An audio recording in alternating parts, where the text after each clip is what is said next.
Mental health affects all of us. We all experience various levels of mental health and well-being through our lifetime. According to the CDC, half of us will experience a mental illness at some point in our lives. Call to Mind's goal is to bring this topic out into the open, to get people talking, to increase understanding, and using all of our media platforms, news, shows, live events, podcasts. We are engaging the American public in a conversation about mental health.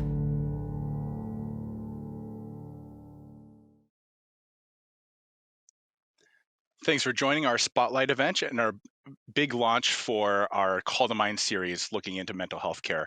We're here in the headquarters of American Public Media in St. Paul, Minnesota, and I just want to acknowledge that we are producing this event from colonized Indigenous land, the ancestral home of the Dakota people. They and other Indigenous people are, of course, still here contributing to our shared culture. Um, and I also want to impress upon you that you are the public in public media. Your support and your ideas shape what we do. So please submit your questions to the program that we have here today through the Zoom webinar in the Q&A function. Our producer, Jessica Bari, is standing by with to pull your questions into the event. And our engineers are on standby to get this event going. So let's start making some radio with Veronica Rodriguez and Eric Stromstad. Q is the standby for video. Go.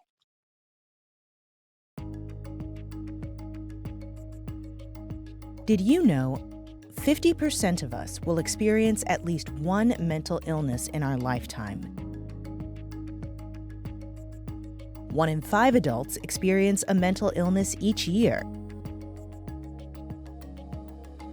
And on average, it takes most people 10 years to get treatment after symptoms appear. What needs to change in our healthcare system to reach those who need help most? Welcome to Call to Mind Spotlight on Rethinking Mental Health Care.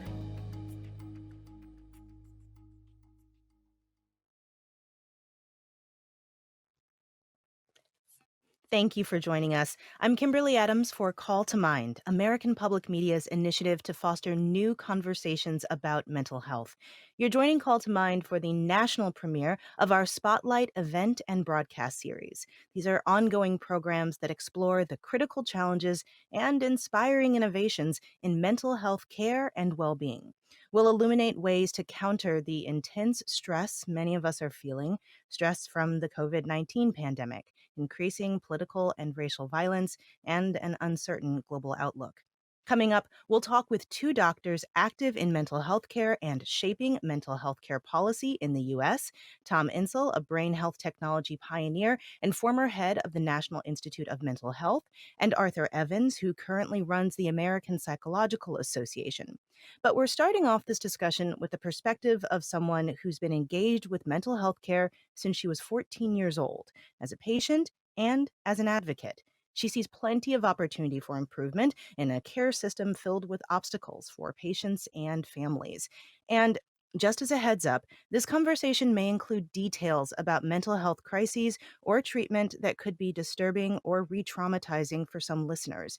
And if you or anyone you know is in crisis or thinking about suicide, hold on. Free, trained help is available to you 24/7.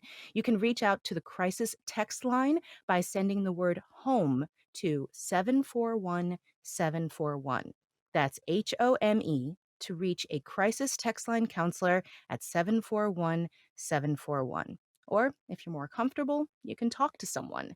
The National Suicide Prevention Lifeline is at 800-273-TALK.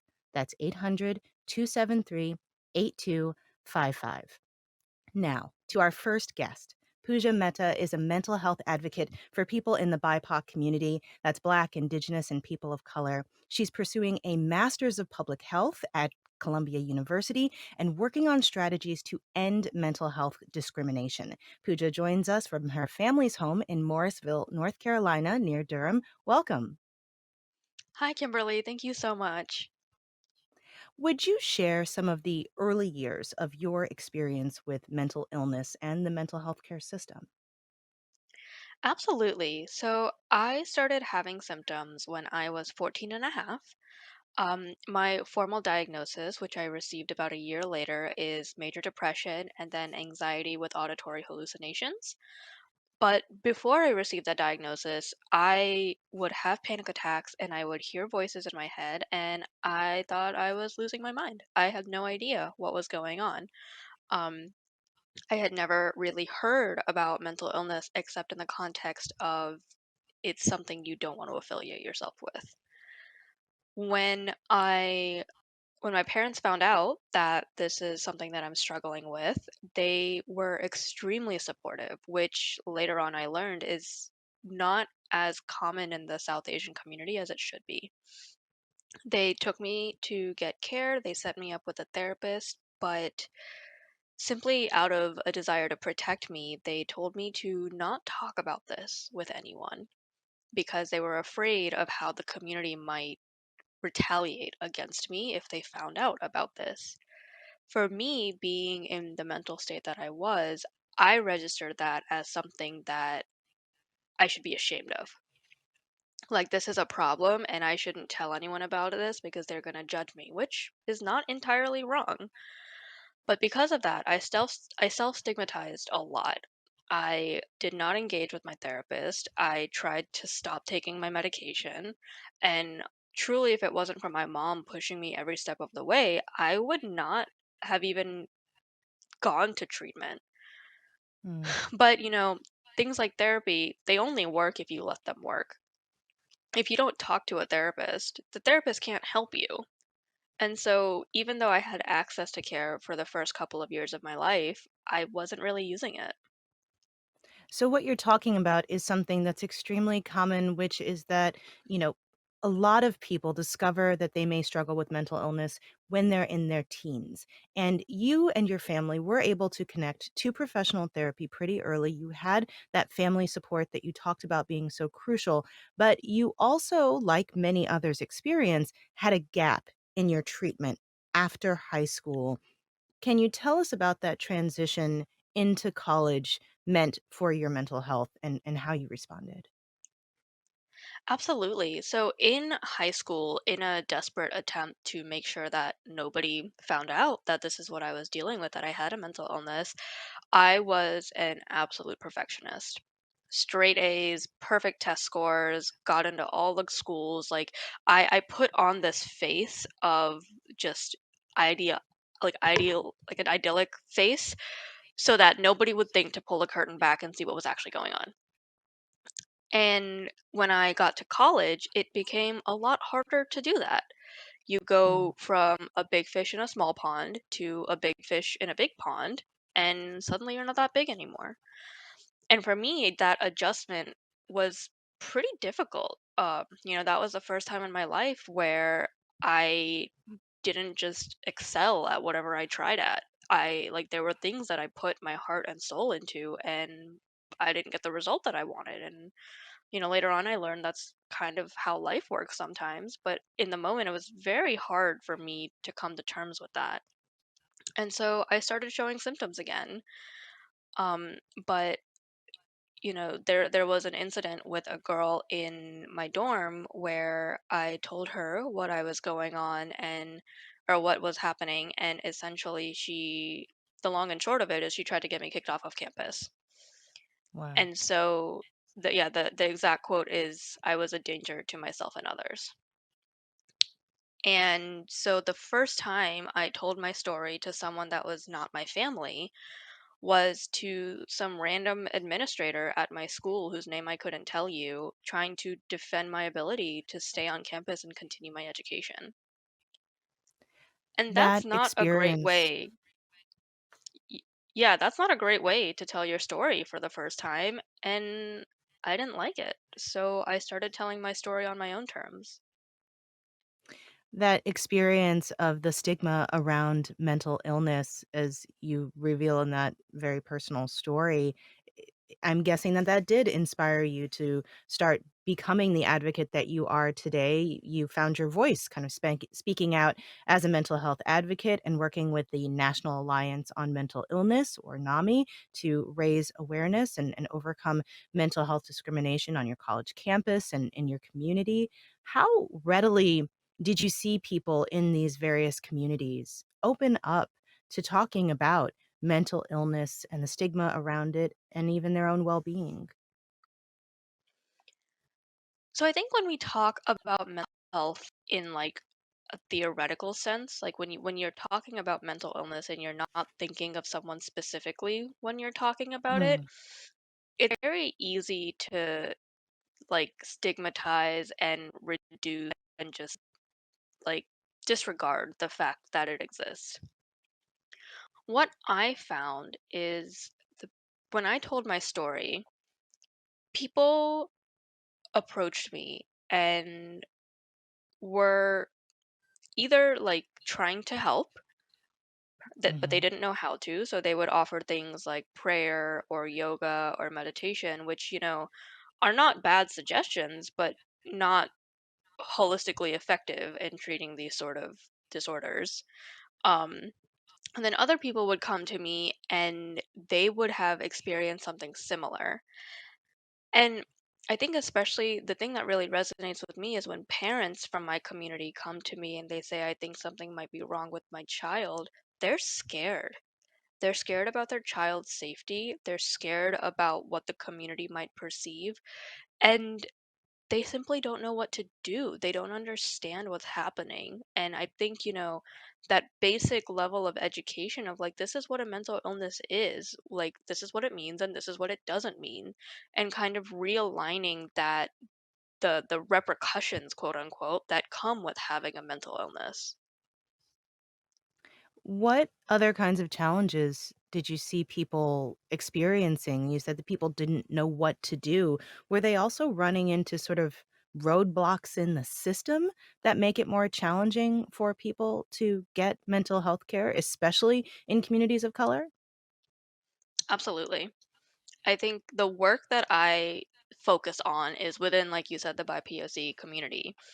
And with that, I see the first barrier as getting over the stigma of it, getting over the self stigmatization, getting over the familial stigmatization, the cultural stigmatization, getting people to the point where they're like, okay, I recognize that this is a problem. I want to get help and I am ready to receive help. So getting there can take a long time. But then what was happening is I would get people to that point and they would be like, okay, I'm ready to see a therapist. And say, okay, let's make an appointment. And we can't find a therapist that has appointments, or we can't find a therapist that takes their insurance, or we can only services that are available during working hours and they can't get time off work, or they don't have a car to go to their appointments, or just all of these different things that people would come to me with those kinds of problems, those kinds of barriers towards or in terms of receiving mental health care. And I would get so frustrated because those are bigger than me. I can't like those are systemic issues that I as an individual can't like wave a magic wand and fix. With so much of the public health discussion over the last year being understandably focused on COVID-19 and its effects and the stress around that, how do you think the focus has been, or maybe even the conversations have been, about mental health care and mental health overall?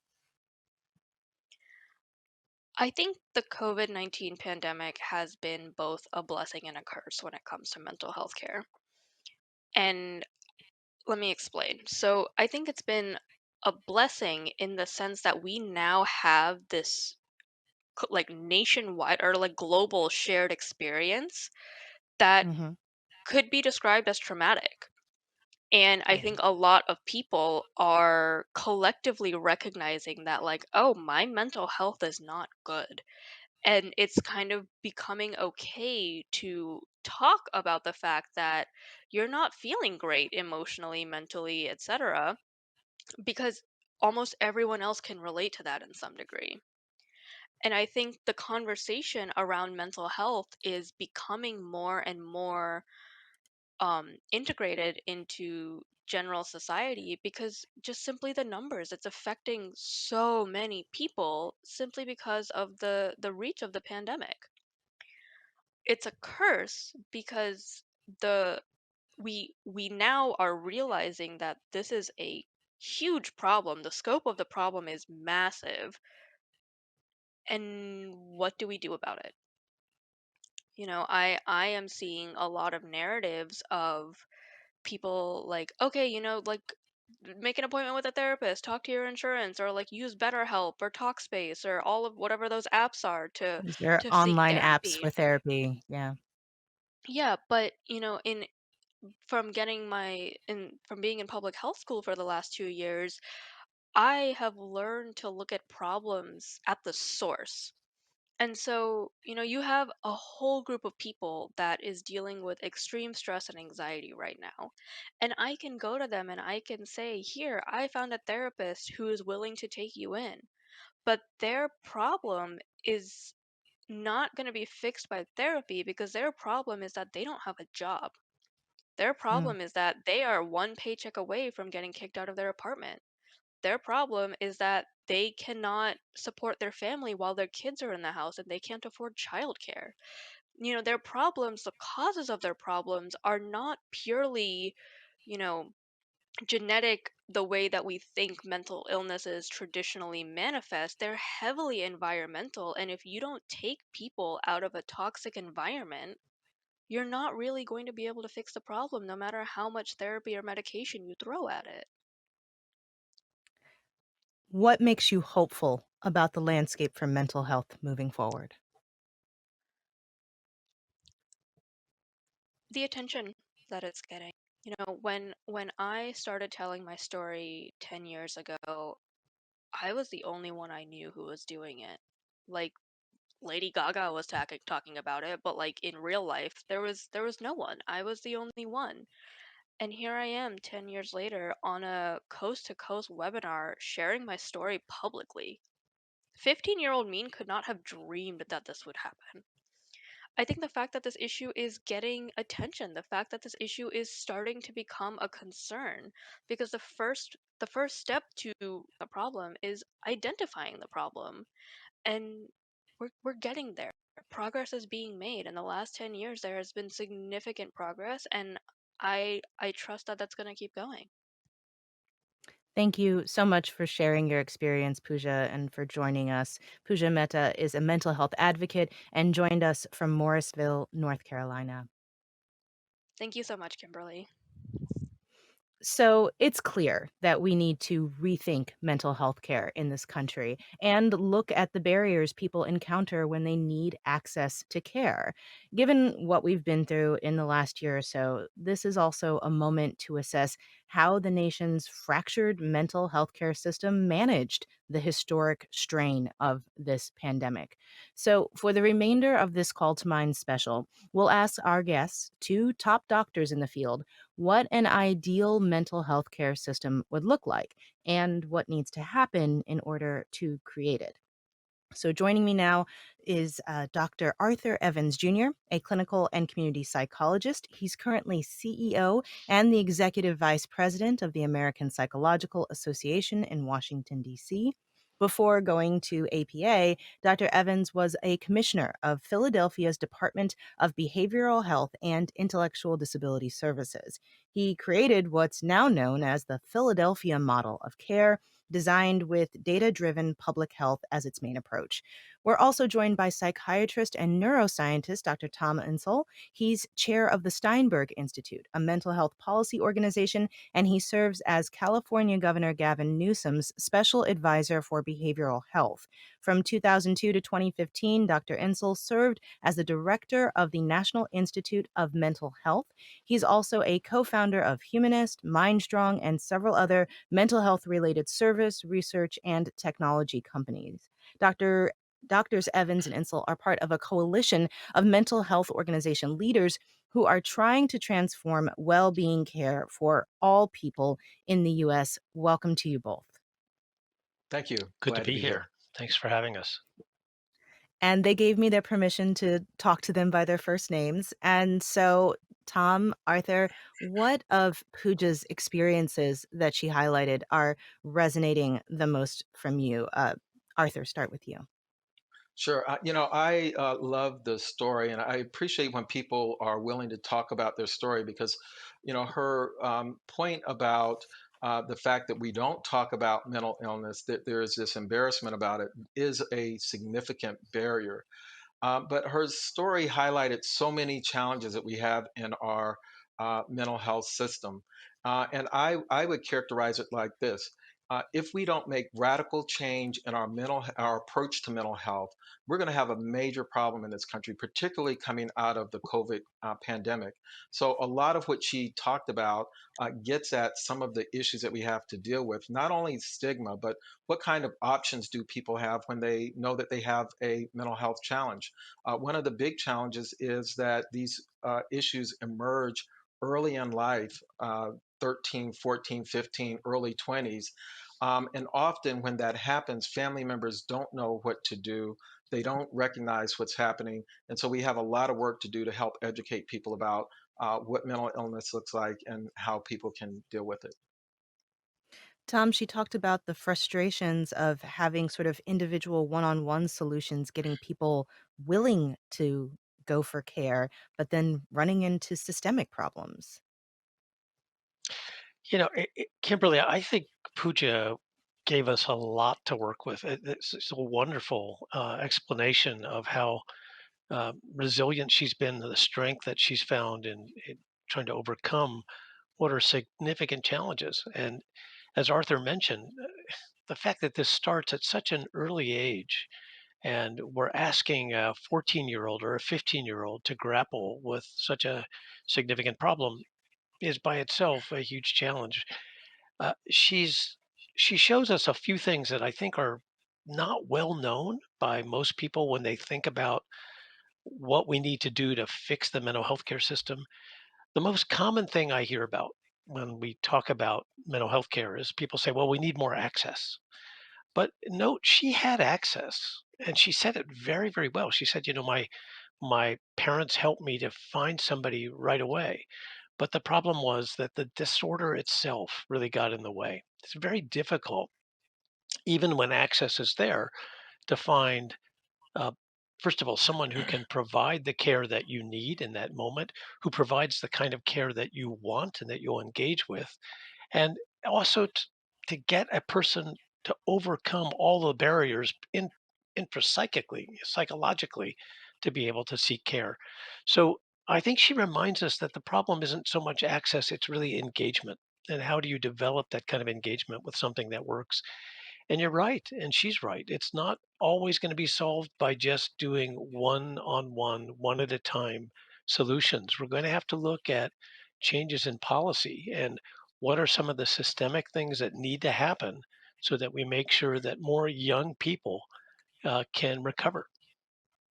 While we're talking about systems, Tom, can you just lay out for everyone what the infrastructure of America's mental health care system is or isn't? Well, the infrastructure is incredibly fragmented and complicated, and that is really the starting point for the project that Arthur and I were part of. Uh, that fragmentation, that lack of integration, either in healthcare or outside of healthcare, is what makes it so difficult for families and people with a mental illness to navigate getting the kind of care they need. About a little more than a year ago, pretty early on in the pandemic, a bunch of us came together and started meeting every Saturday by Zoom to talk about how this pandemic was going to affect the millions and millions of people and millions of families grappling with mental illness in the United States.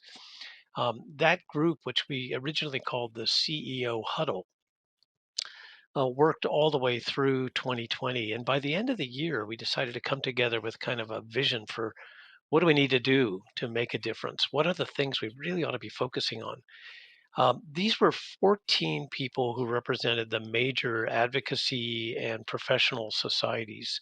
And it was just so interesting that in the past, there really had never been a kind of roundtable for us to share. And I think if you had asked most of the people, they would have talked about Mm. the differences in our perspectives. But what we really discovered over time was how much we shared and how we were able to come together with this unified vision, which I think does lay out what do we need to do to fix that fragmentation, to fix the lack of equity, to fix the fact that we have basically a sick care system, not a healthcare system built around crisis, and not a system that's trying to get to people early in the course of their struggle and to ensure that they recover.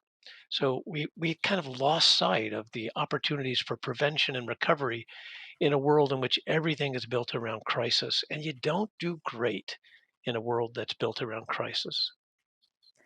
Arthur, you tried to address just that issue when you were running the mental health care system in Philadelphia. Can you talk about what that fractured system looked like on the ground there and the model you developed and maybe how you see things differently now that you're at the American Psychological Association? Yeah, sure. Well, actually, I see things very similarly, and in fact, I feel even more strongly that we have to make a fundamental shift. One of the points that Tom made was that we have a sick care system. I think that that is the fundamental problem with how we address mental health in this country. And let me just sort of describe why that is such a problem. We have an approach to mental health that is based, but really, it's a binary system. Either you have a mental illness or you don't. And if you don't have a mental illness, you have a diagnosis, then you don't get any care. About 20% of the population has a mental health challenge. So that means a good chunk, 80% of the people don't. And it means that we have no resources, literally no resources, very few resources that are devoted for 80% of the population. The problem with that is just what you heard Pooja say. We're under an enormous amount of stress. American Psychological Association does a Stress in America survey each year. And during the pandemic, we've done it every 3 or 4 months just to see what the stress levels in the nation were. 80% of people are saying that this pandemic is affecting their mental health. And there are other studies that are showing just the level of symptoms that people are experiencing. So we know that a lot of people in that 80% are experiencing problems. But our approach says we have to wait until are in crisis or they have a diagnosis before we can help them. So we can do a much better job if we start to really understand that mental health, number one, is not about a group of people, it's about all of us. It's a whole population way that we need to think about this. And we need to have interventions across the entire continuum of need. We need to not only have excellent care for those who are experiencing significant problems, but we need to be reaching out and making sure that we're reaching people who are at high risk now. We know who those people are. In fact, our survey helped to highlight that. We know that, for example, essential workers, extremely high levels of stress, especially in Of course. healthcare. We know that certain communities of color are experiencing extreme amounts of stress. We know that parents of small children, particularly who are at home trying to help their children, are extreme amounts of stress. Are we going to wait or are we going to intervene now? And then finally, for people who are not in that position of having these higher risk factors, what are the things that we can do to help keep people well? We do that for our physical health. We have a whole public health infrastructure that, we put chlorine in the water. We ask people to wear safety belts. We do all kinds of things to prevent us from ever having an illness. With mental health, our only approach is to wait until people are in crisis and then try to treat. And we know from years of research that that is the most ineffective way to address mental illnesses. The earlier we can reach people, and even better if we can prevent people from developing those conditions, we're going to be much better off as a nation. You've You know, if both I could talked just, about can I yes, just go chime ahead. in on that, Kimberly? Because I think Mhm. Arthur puts his finger on it. But what is really a key issue here in this crisis mentality that we've got, and really the thing we've got to solve. One of the ways in which mental health is different from the rest of medicine is that it's not only that people with mental illness don't engage in care, but what's almost so counterintuitive is that the more they need care, the less likely they are to seek it out. That's not true for cancer. It's not true for diabetes. It's not true for cardiovascular disease. But in this case, it's the people who are often the most severely affected who are the least likely to receive care until there's an emergency. In which case, the care may not actually come through the health system, it may come through the criminal justice system. So, this is not where we ought to be. We've got to figure out, as Arthur says, a way to get ahead of that crisis, a way to move upstream to be able to engage people, even when they're not yet seeking out the care. You've both talked about this sort of crisis care, and I really want to spend some time on that because I think it's important for folks to understand. Uh, Arthur, how do most people start getting mental health care? Well, too often it is when people are in crisis. If you go to most communities in the United States and you need to access mental health care, there's going to be a multiple week wait and sometimes multiple month wait before you can access care. It's just unacceptable that we don't have that kind of system when it comes to our physical care. So we have to build more capacity within our system. But so that's part of the problem. The other part is that when because of the stigma that you heard Pooja talk about, people are very reticent. Tom just mentioned. One of the things that happens when we do have mental health problems. Sometimes we don't recognize it as a mental health problem, and we don't know how to reach out for help. That contributes to the problem, and so you have a whole system that conspires against people getting the help at the earliest possible moment. It's both the way we structured our systems, but also the work that we need to do in the community. Uh, One of the points I want to make about this is that a lot of times we focus so much on the system, creating those points of access. That is enormously important, but we have to spend as much time on working in communities and helping people to have greater mental health literacy and helping people to understand how to access care. And importantly, helping people to understand what they can do to take ownership over their own psychological health. And I think our approach of only focusing on the care part of the system and not simultaneously focusing on the community part has contributed to this. You heard Pooja say, that there were all of these other issues, what her parents were saying to her, how she was thinking about it, and so we have to work on both of those issues if we're going to solve this problem of reducing the amount of time that it takes for people to get into care once these issues start to emerge.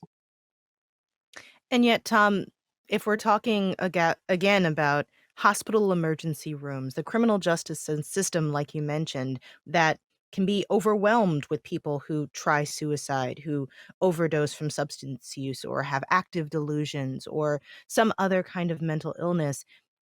ERs get overwhelmed. The criminal justice system gets overwhelmed and therefore gets the resources because it's getting all of the attention. How do you then shift that to be a bit more balanced the way that Arthur is talking about? Well, there's no question you have to deal with a crisis. You can't ignore that. The way that I tend to think about this is, and it gets to this issue of having a national conversation that you started off with. How do we begin to talk about these sets of problems in a way that helps people to understand the solutions? And so, for me, I think it is important to think about mental illness in a medical context. It should be paid for by health insurance. We should have the capacity to respond with medical solutions, and they need to have a certain set of standards and a certain rigor, just as we would expect for cancer, heart disease, and diabetes. But what's different here is the problem could be defined as medical, but the solutions are way beyond that. The solutions are social, they're environmental, they're political, they're the solutions that Arthur was just starting to talk about around what we do outside of healthcare. So I think it's really important to distinguish when we're talking about solutions, especially that the difference between mental health care and mental health, those are two fundamentally different constructs. Mental health care, just like medical care, is all about the repair shop. That's where we Mm, spend all our money. It's where we put all of our focus.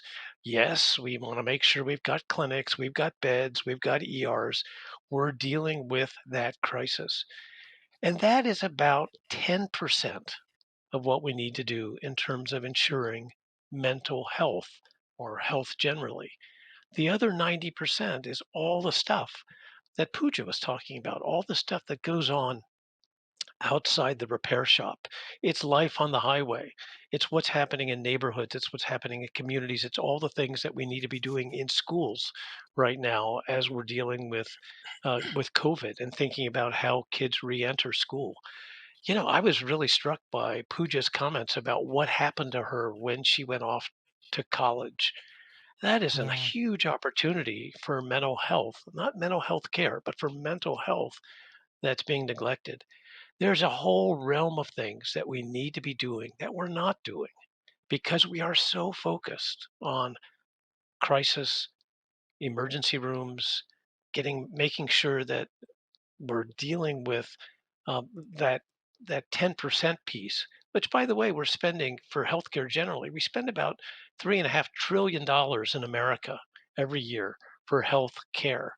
For health itself, we have to generally we hold a bake sale. We try to figure out what philanthropy is going to support community activities, what philanthropy will help us with suicide prevention. We can do better, and other countries have done better. America is just strangely and kind of almost now inevitably focused on that 10% for putting in all the money, all the effort, all the people, and ignoring all the other things that really are important for health. Yeah, can I jump in here just for a second? Because Tom is Yes. exactly right, and I think that what he just said is a radical rethinking. It's the kind of radical rethinking that we have to have about mental health, because as you said, there's 10% of what we would say is a variance, or 10% of the cause of our health status that comes from health care. That 90% are where the real opportunities are. And so that radical rethinking, that we not only need to have good health care, but we need to have good policy and strategies in the other parts of our community. And let me give you a couple of examples of some of the things that we did in Philadelphia to really highlight the fact that we not only need to be in healthcare, but we need to be in other places. For example, when I was a part of city government, we actually infused mental health expertise in lots of different places. So, obviously, you would think about schools and children. So, we'd have services there. We'd have services in the child protection system, services in the courts. Some of the most impactful work that I saw are judges that were talking about how people can improve their recovery. We even had mental health professionals working in libraries, because in urban settings, people with mental health challenges often come into libraries, and the library Mm, staff don't know what to do. And so, rather than those people ending up in an emergency department, there are ways to work with them. Even our licensing and inspections, you would say, well, what do people who go out and license buildings, how does mental health impact on their work? Well, often those are the people that are going out and they find people who are hoarding in communities. They have to condemn mm, buildings. of They don't course. know what to do with individuals who are experiencing those kinds of things. So we have to move from what I call the black box way of thinking about mental health, where we set up clinics and offices, and then we ask people to come to us, and we hope that they can get to us and get to the right, what I call the black box, to a model where we have to do that, and we have to take our expertise and embed it in the places where people naturally go, and intervene in those places. And if we don't do that, if we don't start to make that kind of change, we're going to continue to be in um, this crisis cycle that we find ourselves. Well, Arthur, I'll stay with you then because we have a question live from Cassandra, who's watching the Zoom and asks, do you think that introducing the concept of mental health in educational systems at an early age would lower the discrimination regarding mental health? Absolutely. You know, if you're in a restaurant and someone has a heart attack, there are probably at least 3 or 4 people that can get up and do CPR. If someone cuts themselves, people know that you apply pressure to the wound. If someone is having a problem, they know how to access 911 and get people to appropriate care. If you similarly have a family member who says, you know, I don't think I can go on.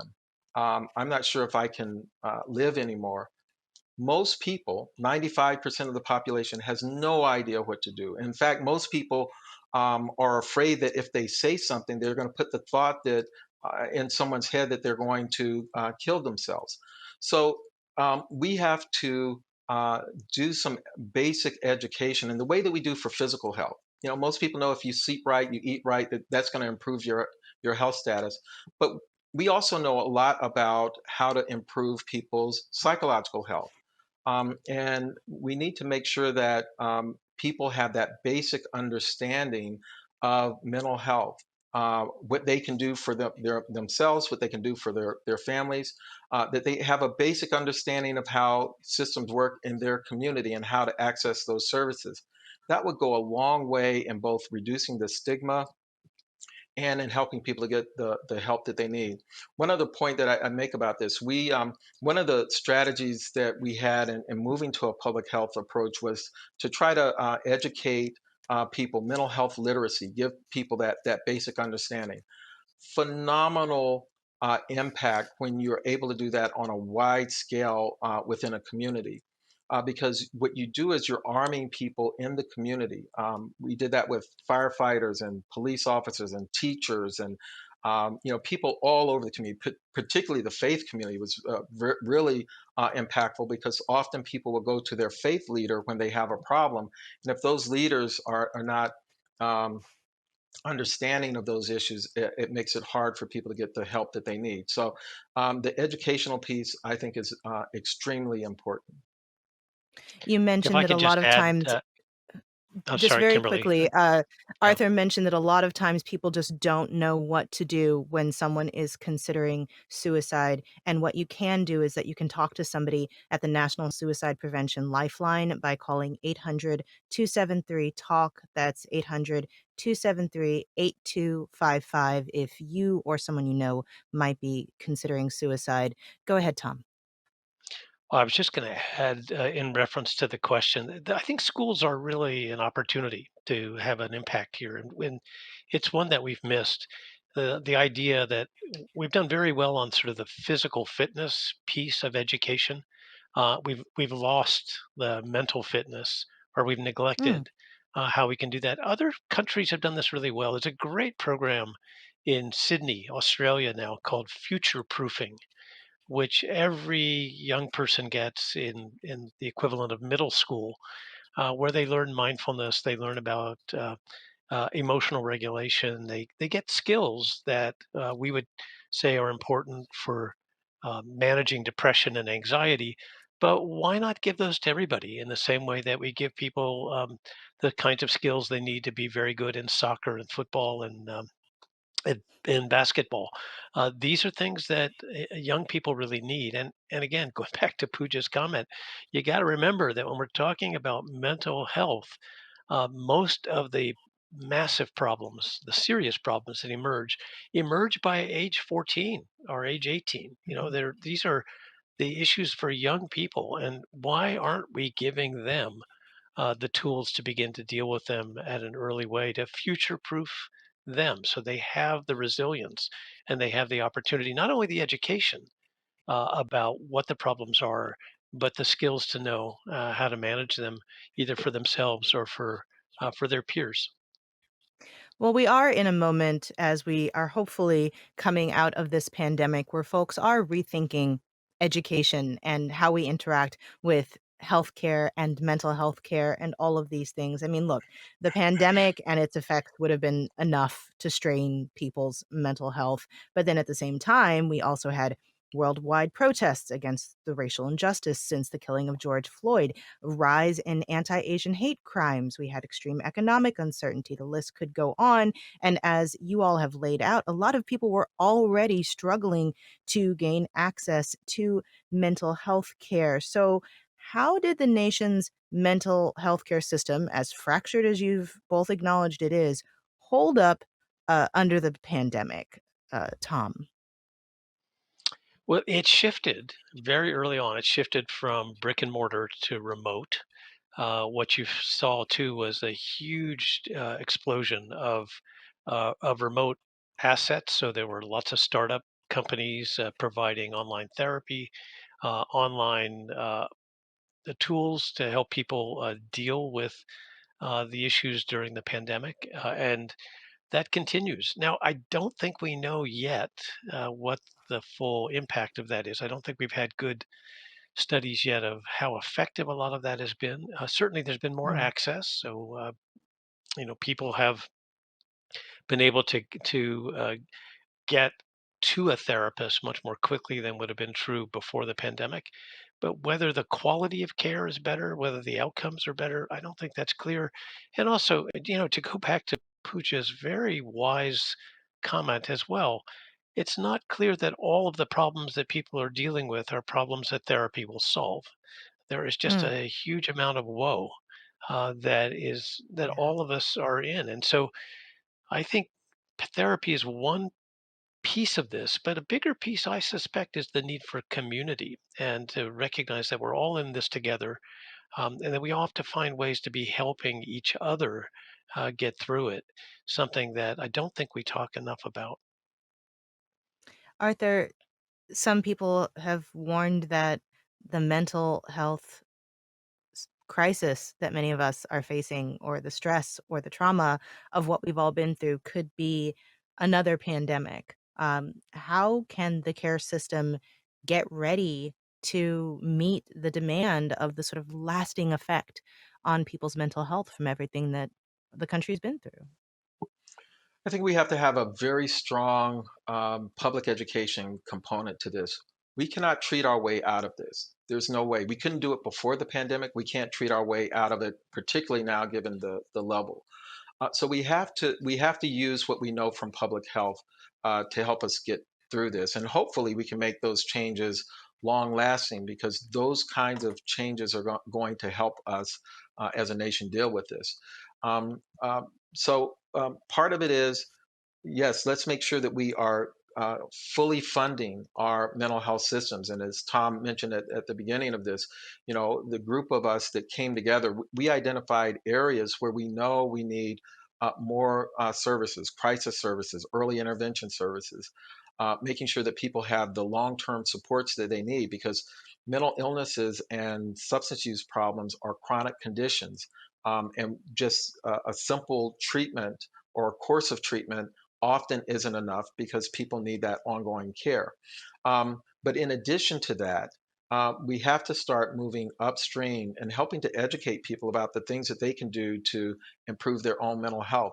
For example, we know one of the biggest predictors of how we do in life and how our mental health and substance and our physical health is social support.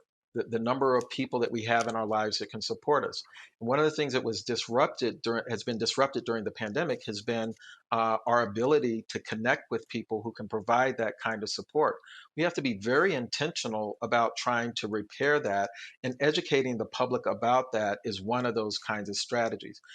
So I think it's a both and.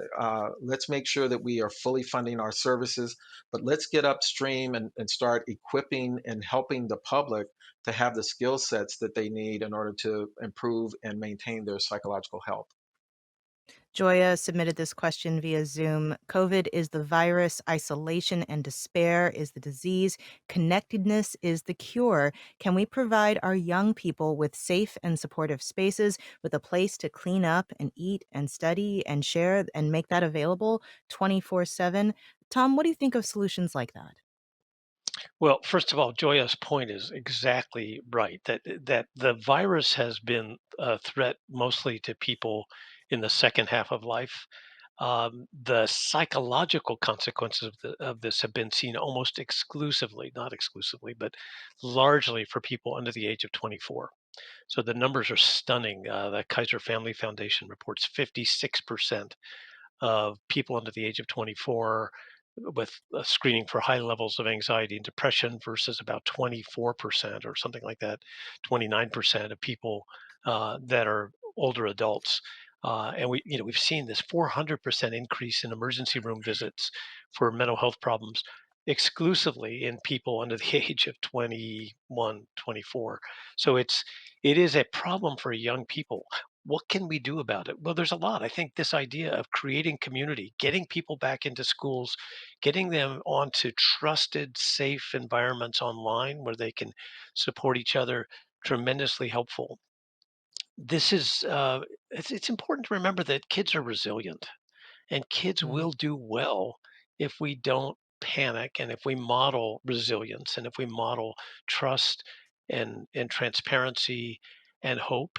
uh, I think we'll come out of this okay, but we're not making it easy for them by separating kids, by keeping them out of school, by not having them get a chance to support each other, except maybe through Fortnite and violent video games, which are now social, which is the way that a lot of kids are actually connecting.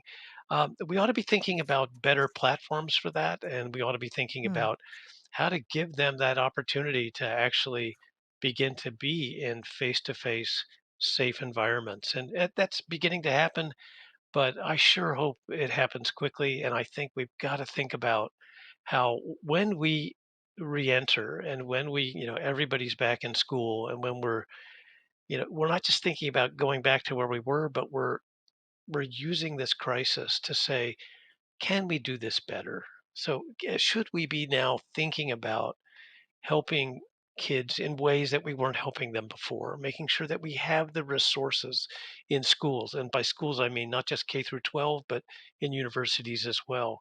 Uh, and those resources are, some of them look like healthcare, but some of them look like the kinds of things Arthur was talking about. They look like places where kids can begin to get together and support each other. Michelle asked the question, don't you think it's time to educate churches and religious groups, especially those that work with the homeless and at risk groups, that mental health issues are not something that can only be prayed away? And I'll ask that question with the acknowledgement that many people do feel that prayer helps them. Yeah, I think this is really important. A large portion of the American population are people of faith. And one of the things that our field has done is to separate our faith beliefs from, our mental health and how we work with people. And I think that there's a growing recognition both within our field that, when people walk through the doors of needing help, that they don't leave their faith beliefs at the door, and that we have to integrate that in how we work with people. And conversely, though, for those people who are in faith communities, those communities, I think, are increasingly um, becoming aware of the importance of having ministries and other strategies to help their congregants who have mental health challenges. Some of the most exciting work that I saw in my career are pastors and rabbis and imams who have created space in their congregations and in their churches or masjids or temples to really make space for people who are having mental health challenges and to help serve them. But I do think it's important that as we do this work, that people integrate what we know from our science with faith, and a lot of that can be done. There are, from the Christian tradition, there are many stories within the Christian tradition that really illustrate how mental health challenges work and how people um, uh, can get into recovery from that process. And so I think that there's growing awareness of that, and we see more and more faith leaders doing that. And I think it's a perfect example of where we can move out of our clinics and our programs and start reaching people much earlier. Tom, in the last few minutes of this hour of this important conversation, I have another question here from Jeff, who asks, could you discuss community mental health workers, the benefits of lived experience, and the wellness and recovery model? Well, those for me are two different questions. So one is on the workforce, and then the other is on the recovery model. The workforce that we have today is vast. We have about 600,000 people in the mental health workforce who would call themselves counselors, therapists, professionals of some sort. Actually, psychiatrists and psychologists are a minority. It's mostly social workers, marriage and family therapists.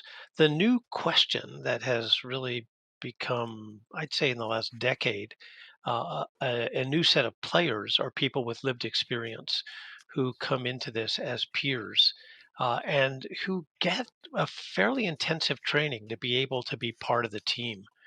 Uh, I can tell you a little bit about this from the California experience because here, where we have just such a tremendous diversity of the population, we don't have that kind of diversity in the professional providers. So the psychiatrists and Hmm. psychologists in California, frankly, they don't look like the population we're trying to serve. Our peers with lived experience do. And so and maybe that doesn't matter so much in anesthesiology or in pathology, but in mental health, it matters. You have to speak the language. You have to understand the culture. You have to be able to relate in a way that that experience does make a difference. And so they have become an absolutely vital part of the overall mental health team. And I think that's going to prove to be more true in the future as we try to figure out how to make sure that people truly recover. That recovery model is super important to think about. I don't really think of it so much as wellness, but I think about, a simple way for me to explain this is that when we're talking about treatment, most of what we focused on is reducing symptoms. Recovery is about giving somebody a life. And it's not necessarily what we do in healthcare, it's what I call the three Ps. It's actually everything we've been talking about for the last hour: people, place, and purpose. Those three Ps really matter. And that's what we ought to be building the care around. Doctors Insel and Evans, thank you both so much. Thank you. Thank you. Glad to be here. Now, we're going to take a short break before we continue with the second hour of Call to Mind's Spotlight on Rethinking Mental Health event. Please stick around because in part two, we're going to dive into several important topics like how to shorten the average of 10 years it takes for people to connect with mental health care, some strategies to improve equity and access to that care, what can be done to meaningfully integrate mental health into our current healthcare system, and what that more holistic healthcare system might look like. But first, I'll turn it over to Call to Mind's content manager and our event director, Sam Chu. Hi, thank you for joining us here at Called Mind and making some radio here with us, giving you a little bit of the behind the scenes look of what's going on to put this all together. As Kimberly said, we're going to be going into hour two, so please stick around.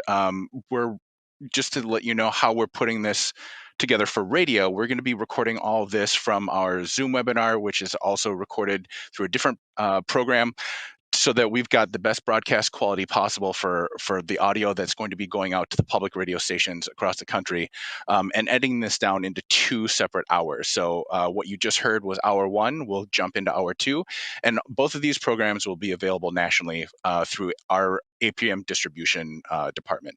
So please, if you feel like this kind of program is is important and good for others like you to hear in your areas, reach out to your local public radio station and request Call to Mind Spotlight on rethinking mental health care, because you are the public in public media. Your support and your ideas shape what we do. So, like we said at the beginning, please submit your questions to us in the Zoom webinar Q&A. As you heard, Kimberly's pulling them in from our producer, Jessica Bari. Try to start them with your first name and the location or the city that you're in, and we'll try to get as many in as we can. But obviously, there's a lot to discuss in this topic. So our engineers, Veronica Rodriguez and Eric Stromstad, are standing by. So let's make a little bit more radio. Stand by, video 2, go. We know that 50% of all lifetime mental illnesses begin by age 14, and 75% by age 24. Research shows early treatment can help prevent mental illnesses from developing worse and severe symptoms. But most people don't get the help they need until years too late. Now, imagine a world where every person who needs mental health care can get it. Welcome to Call to Mind Spotlight on Rethinking Mental Health Care. Thank you for joining us. I'm Kimberly Adams for Call to Mind, American Public Media's initiative to foster new conversations about mental health. Many of us have struggled with our mental health over the last year or so of our lives. Some are grieving someone who died from COVID-19. We've lost more than 500,000 friends, neighbors, family members. Plus, job losses, furloughs, school closures, and the strain of remote learning. At the same time, political violence around the election and social justice protests against racism are dividing families, friends, and communities. We all feel some level of this ongoing stress, and more people are saying it's affecting their mental health. About 2 in 5 adults in the U.S. reported struggling with their mental health, including substance abuse, in the last year. That's according to a recent Kaiser Family Foundation report. And it's twice the number of Americans who typically experience a mental illness in any given year. But we all know that 2020 was anything but normal. Call to Mind is launching its National Spotlight Program series now to explore the critical challenges and inspiring innovations in mental health care and well-being. And we're going to discuss how to design a better approach to mental health care with 3 leaders working to do just that. Dr. Arthur Evans Jr. is a clinical and community psychologist and CEO and the executive vice president of the American Psychological Association in Washington, D.C. We're also joined by Dr. Tom Insel. He's a psychiatrist and neuroscientist and chair of the Steinberg Institute, a mental health policy organization. He also serves as California Governor Gavin Newsom's special advisor for behavioral health. From 2002 to 2015, he was the director of the National Institute of Mental Health. And we're also joined by Amanda Lipp, who is a mental health and LGBTQ plus advocate and documentary filmmaker in Sacramento. She's a member of Google's Mental Health Advisory Panel, and she's shaping federal policy and practices through her work on the U.S. Department of Health and Human Services Interdepartmental Serious Mental Illness Coordinating Committee. Lipp recently served as the youngest appointed board director of NAMI, the National Alliance on Mental Illness. Welcome, all of you. If it's okay, we'll just go with first names for this hour. Hello. Hello, Hi. thank you for inviting us. Hello. Thank you, Kimberly. As a heads up to our audience, we may discuss details about mental health crises or treatment that could be disturbing or re-traumatizing for some of our audience. If you or anyone you know is in crisis or thinking about suicide, please hold on. Free trained help is available for you 24/7. You can reach out to the crisis text line at 741-741. Just text the word HOME, HOME, to the crisis text line and you'll reach a counselor at 741-741. Or if you want to talk to somebody, you can reach folks at the National Suicide Prevention Lifeline by calling 800-273-TALK. That's 800-273-8255. Amanda, I'm going to start with you and your personal experience with the mental health care system. As an 18-year-old college freshman, you were involuntarily hospitalized for a few months after having some serious delusions. What was that care experience like for you and your family? Yeah, thank you, Kimberly, and thank you, Call to Mind, for having me on this show. Um, yeah, that's exactly correct. When I was 18 years old and I was transitioning into college, I experienced a mental health crisis. I experienced psychosis and really had a complete mental health breakdown and spent 3 months in a psychiatric hospital that otherwise would have been the second half of my freshman year of college. So I cycled through ICU, inpatient, outpatient services, and essentially learned from the inside out as a patient how the mental health care system works. And I kind of joke that it was like the internship of my life going through this system because really, ironically, I wanted to be a psychologist. I wanted to work with kids who experienced trauma and who were having hardship and going through adversity. And now it was kind of like my turn to go through the system and learn through that lens firsthand what the system is like and really how we can improve it. Arthur, this gets to this idea of a fractured mental health care system with government run providers, healthcare systems, private providers, independent organizations. What is it like for people trying to navigate finding care? It's very difficult. And, we talk about often the mental health system in the nation, and we really don't have a mental health system. We have fragmented systems all over the country. I often say, and other people in the field, if you've seen one mental health system, you've seen one mental health system, which means in any community, you don't have any expectation of how to navigate that. So I have been in the field for 30 years. I've run systems. I've been a provider. I'm trained as a psychologist. But when I needed to get help for a family friend in Washington, I've been here for about 4 years now, so I don't know the system here quite as well as some of the other places I've worked. I had to call a friend. If I, with all of the experience that I have, couldn't figure it out, I had to call a friend to figure out what's the best way to get access to care. I can imagine how difficult it is for someone who's not trained in the field and understands, has some, at least some basic understanding of systems.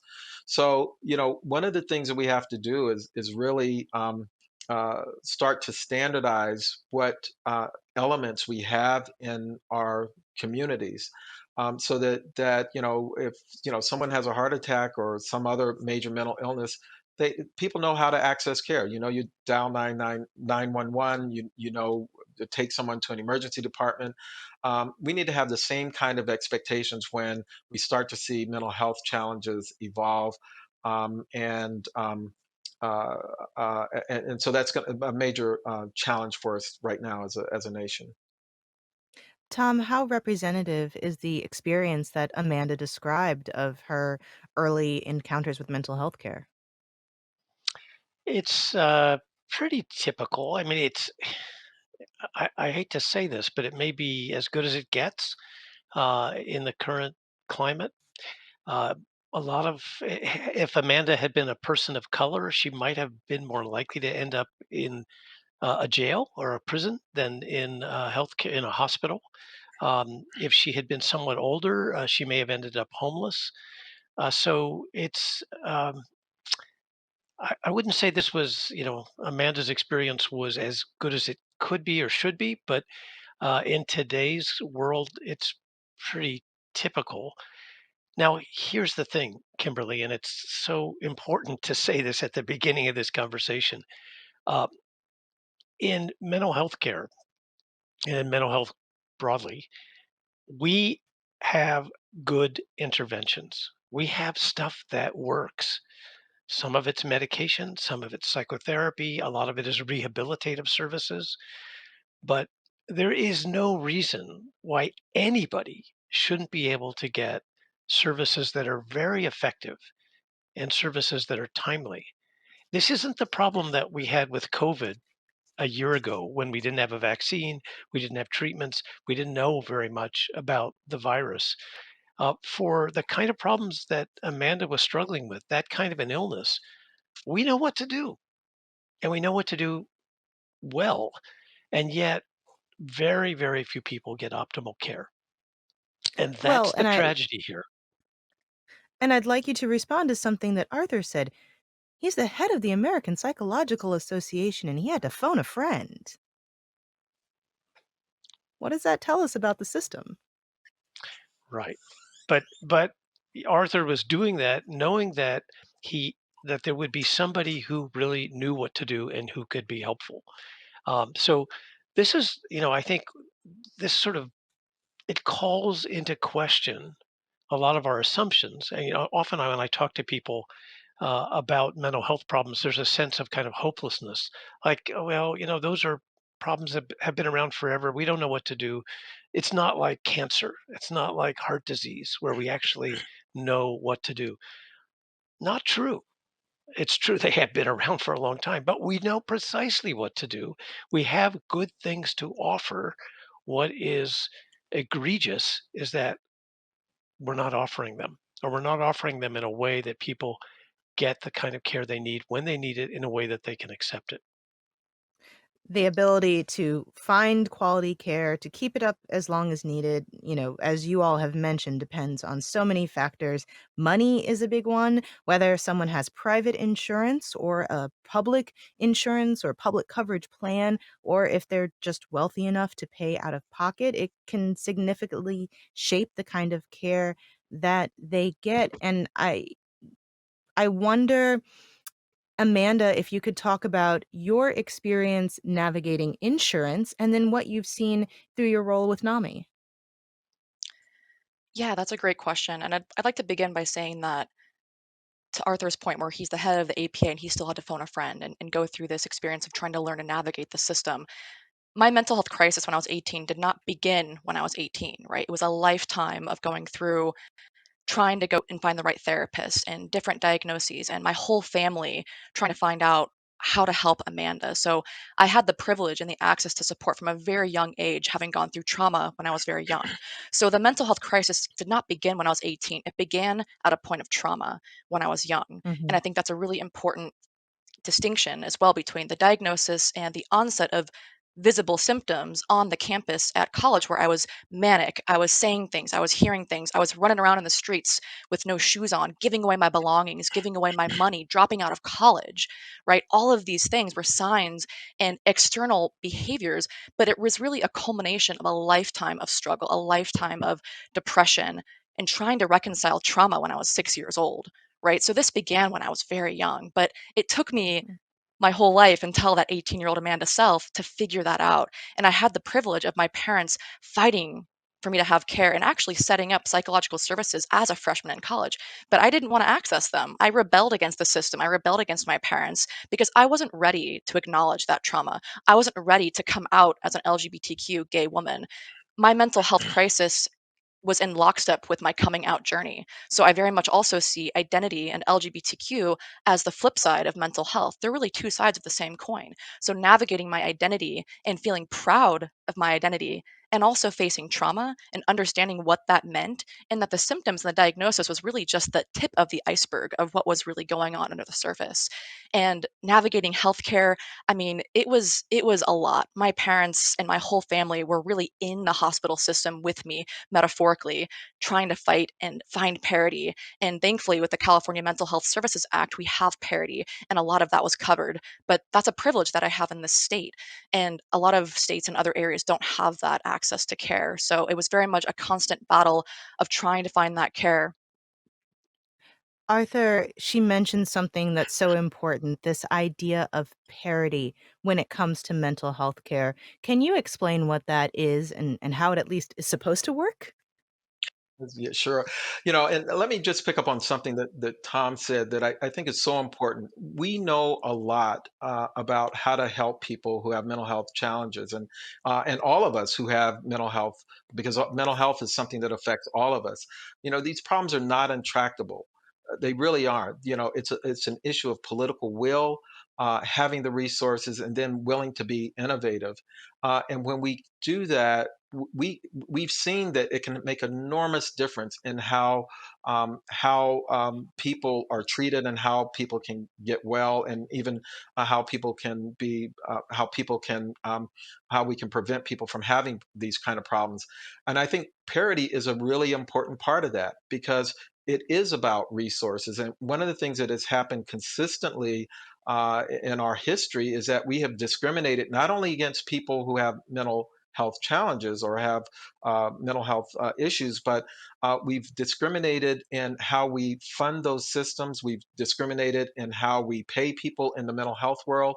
And what parity is, it essentially says, if you're going to, in our health plans, if you're going to pay for outpatient visits for people who have physical health conditions, you have to have a comparable kind of payment for outpatient services for people who have mental health challenges. If you pay for rehabilitation for people who have physical health challenges, you should pay for rehabilitation type services for people who have mental health challenges. And so it's a way to try to get the resources that are needed in the mental health system. The challenge is that we have the law, so the law is there. On the Now, federal whether level. on the federal level, but whether a particular insurance company follows the law or not is another thing. What we've learned over the last several years, as parity legislation has evolved over the last several years, is that we now have to have enforcement, and we have to make sure that insurance carriers don't continue to discriminate, even in the midst of having laws that say that they shouldn't. Tom, how well are federal regulators enforcing parity and equity laws when it comes to mental health? Well, it doesn't happen at the federal level. It's like everything else in mental health. It gets basically turned over to the states to figure out how to enforce this. And states have different levels of interest in the problem, and different levels of awareness. Um, Amanda and I are both in California, and we've both been part of this effort in California to change the enforcement part of parity. And finally, the governor signed a law. It was actually a really striking moment when he signed the law. He became tearful in the press conference where he did this, to talk about just the injustice that was going to be finally addressed by beginning to enforce what was a federal law in just the way that Arthur described it. There have been a range of loopholes that have basically, whenever there's a loophole in a regulatory law like this, you'll find insurance companies drive trucks through it, and that's exactly what happened here. And so there have been many ways in which companies have found ways not to pay for mental health care in a way that would be on parity with what they do for physical health. So we're hoping that that finally will be addressed in this state. But I think many other states have been slower to understand the significance of the problem and the way in which it plays out for their citizens who just aren't able to get care that helps them to recover. I should say that we did reach out to the major industry association for American health insurance groups, and they did not get back to us with any comment or contribution for this program by our deadline. Amanda, why do you think it is so hard to reach parity? Well, I think that navigating the system is very complex, and trying to find the right care is really complex, especially in this new virtual digital reality that we're all going through, where now we have telehealth and now we have brick and mortar and community services as well. So there's this merging and bridging of worlds with telehealth and reimbursement parity and coverage parity, with telehealth now being in the fast lane because of COVID. And also I think telehealth has normalized mental health and made it more accessible to folks who may not otherwise go to care in person. So I think this new option, this new access point to reach people and meet them where they're at, whether it's in the comfort of their own home with their computer, or it's going in person, if that's safe with COVID, to access care and to access treatment. So I think really parity is this larger notion of how do we meet people where they're at and then provide coverage and reimbursement where that is. And so thinking about alternative and differentiated routes of care that are best for that person who's in need of support. Arthur, Could I say something, Kimberly, about yes, just this go issue ahead. about, because when you ask that question, why haven't we, the word that came to my mind was ignorance, um, Mm, because here's the thing. When we don't treat mental health conditions, substance use, mental health conditions, in the same way that we treat physical health conditions, it's not only discriminating against people, all of us who might have those problems at any particular point in our lives, but there is so much data that says that one of the biggest drivers of healthcare costs are untreated mental illness and untreated substance use problems. So for a payer to short shrift mental health services, they're undermining their own bottom line because they are in effect absorbing costs that they could avert by providing good quality care. And it always surprises me when health insurers who cover both the mental health and the physical health benefit do that. And it just makes me wonder if they understand what the research says in this area. Yeah, can I jump in here for a moment, hmm Kimberly? It doesn't happen that often that when we're talking about mental health and mental health policy, that you hear the words that Arthur was just using. I think I counted 4 times when he used the word discrimination, and I mm. I, I want to I want to hone in on that because we tend to, we talk about stigma, we talk about parity, we have a whole bunch of terms in this field to talk about the way in which people with mental health problems don't get what they need. But at the end of the day, this is discrimination. You can actually begin to see this not just as a health issue, this is a kind of civil rights issue. And in a way that I think we aren't fully aware of yet. I think we will eventually get to a point where we'll look back on this period of our history when people with mental illnesses are incarcerated or they're made to be homeless or they're kept out of care or they are discriminated against in a whole range of different ways. We'll see this as kind of a Jim Crow era for this range of medical problems. And our grandchildren will rightfully ask us, why was it that you had 10 times more people incarcerated for serious mental illness than in the healthcare system getting the care that we know works? How could you allow that to happen? And who was accountable for that? And what were you thinking? So when Arthur starts to talk about this in terms of parity as a discrimination issue, as a potentially a civil rights issue, I think he's helping us to realize just the severity and the injustice. This is really, in some ways, a social justice issue, which we have not paid enough attention to. Amanda, I see you nodding. You know, what came to mind, Kimberly, and piggybacking off your comments, Tom, about people with mental health conditions, right? And I think the blessing of COVID in a way is that it has normalized mental health to be an everyone issue and not just those who have mental health conditions or diagnoses, but mental health is something we all have.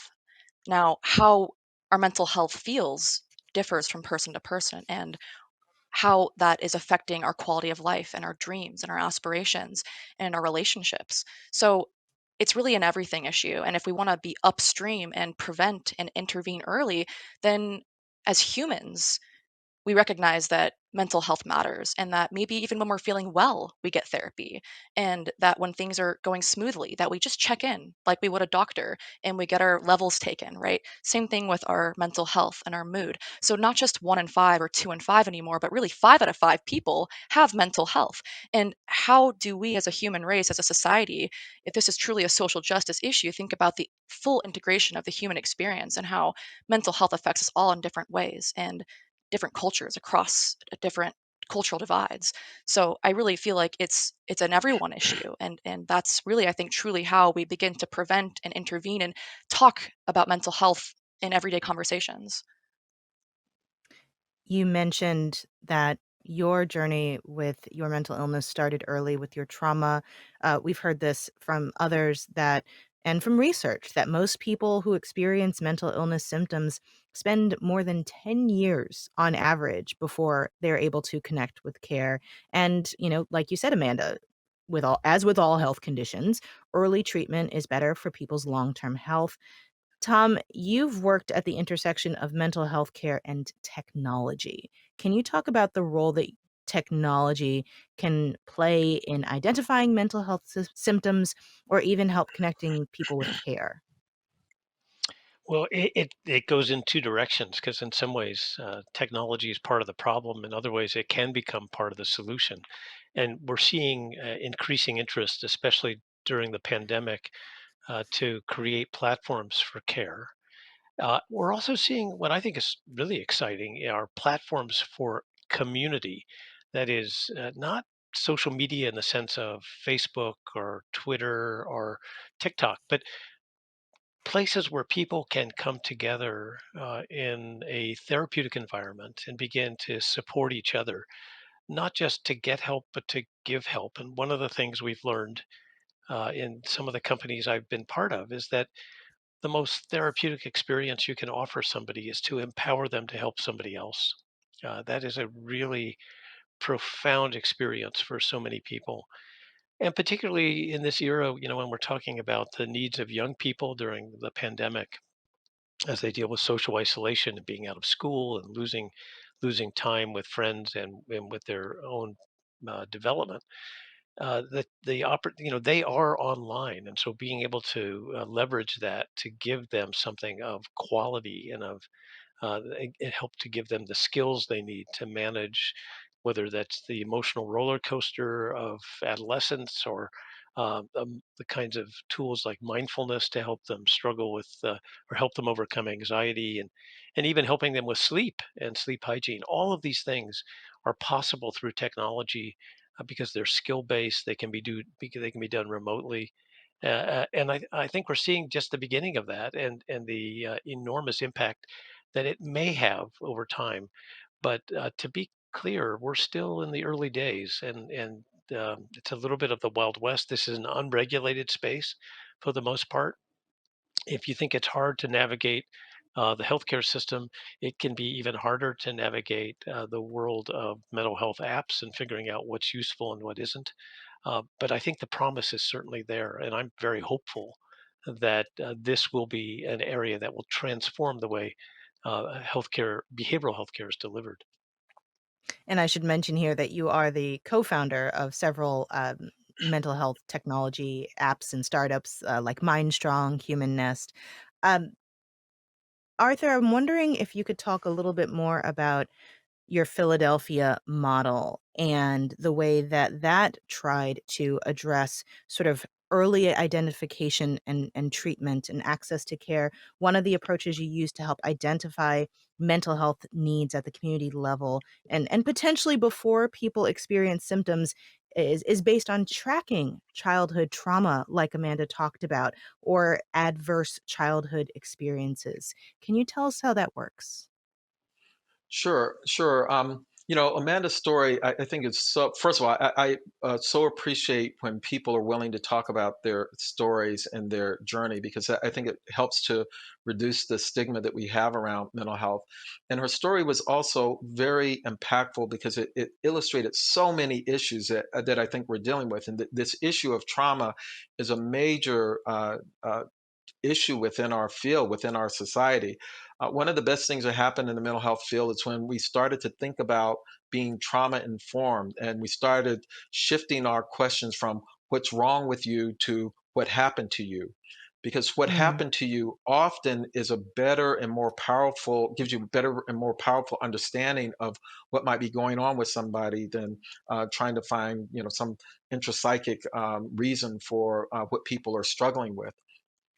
Um, so one of the things that we know, for example, around trauma in particular, is that it can happen early in life and then have a profound impact on our life's trajectory. Many people will develop substance use conditions. They'll develop um, uh, other mental health conditions, depression, anxiety, post-traumatic stress. One of the things that people often don't understand is that trauma doesn't always one lead to post-traumatic stress, but trauma can manifest itself in lots of different ways.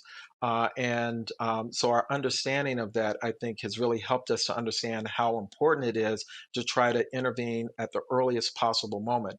One of the ways we did it in Philadelphia is to begin integrating uh, trauma screenings in pediatric settings, the places where children were normally going. We screened literally thousands of children for their exposure to traumatic events, identified those kids who screened positively, about 30%, about a third of them screened positively. And then because we were Mm. using evidence-based treatment approaches and fusing that throughout our system, or establishing those throughout our system, we were then able to refer those kids to uh, evidence-based trauma treatments so that we could intervene at the earliest possible moment. It's probably one of the most satisfying things that I've been involved in, because I know what happens when children are exposed to trauma and it's not identified. I want to tell you a really quick story that really illustrates this. I was running a program at one point where we would take these kids from different parts of the city.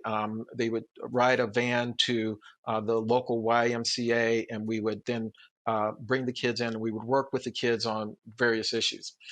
One particular day, the kids come in and they just literally bouncing off the walls. That's a technical term that we use.